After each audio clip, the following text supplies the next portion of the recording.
की वीडियो में गाल कंदासीं एक शहनशाह फ़नकार सिंध जो सदा हयात फ़नकार मुरीद अब्बास कटबर के बारे में त केर ऐं किथां जो कॾहिं उनखे कारे जे इल्ज़ाम में क़त्ल कयो वियो ऐं उन फ़न जी दुनिया में कॾहिं कदम रखियो। तफ़सीली वीडियो आहे, दिलचस्पी वीडियो आहे। वीडियो किथां सुठो लगे असांजे चैनल के सब्सक्राइब कयो ऐं सुठो कमेंट ॾेई पंहिंजी राय जो इज़हार लाज़मी ॾींदा ऐं वीडियो के लाइक करण न विसारींदा। दोस्तों, मुरीद अब्बास कटबर 1974 में तक़रीबन जेको आहे सो पैदा थियो ऐं आलम जे घर में पैदा थियो। दोस्तों, मुरीद अब्बास नंढे हूंदे ई ॻाइण वग़ैरह जो शौक़ीन रखंदो हुयो ऐं गुनगुनाईंदो रहंदो हुयो ऐं एतिरी तालीम बि उन हासिल न कई इन पढ़ाई के शौक़ के करे। दोस्तों, मुरीद अब्बास कटबर एक सिंध जो बेहतरीन फ़नकार हुयो ऐं उनखे इंतिहाई दुख जहिड़ी ॻाल्हि आहे जो नंढी उमिरि में ही उनखे क़त्ल कयो वियो ऐं नंढी उमिरि में उनखे शहीद कयो वियो। एक होटल ते गोलियूं हणी उनखे मारियो वियो एक कारे जे इल्ज़ाम में। दोस्तों,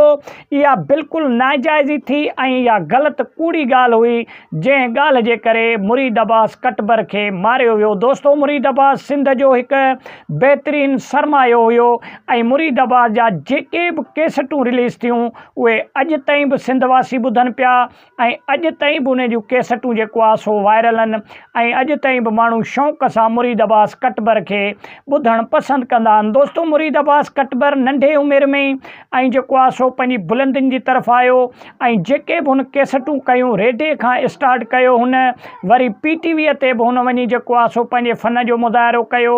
लेकिन जॾहिं कैसेट कंपनी वारा जॾहिं सिंध में आया त पोइ कैसेटूं कंपनियुनि वारनि अची हिन सां राब्तो कयो ऐं खोड़ सारा हिन जा सभई एल्बम जेको आहे सो दोस्तों मौजूदु आहिनि मुरीद अब्बास कटबर जा जेके इंतिहाई बहितरीन ऐं मज़ेदार कैसेट हुन जा मौजूदु आहिनि ऐं मुरीद अब्बास कटबर जा जेके भी कैसेटूं रिलीज़ थींदियूं हुयूं हथो हथ खपी वेंदियूं हुयूं, माण्हू वठी वेंदा हुया ऐं इंतिहाई दुख जहिड़ी ॻाल्हि आहे जो हुन जी ज़िंदगी इंतिहाई घटि थी ऐं नंढे उमिरि में ही जेको आहे सो हिन दुनिया मां वफ़ात करे वियो। तो वॾी महिरबानी, मिलंदासीं नेक्स्ट वीडियो में। तेसिताईं ॾींदा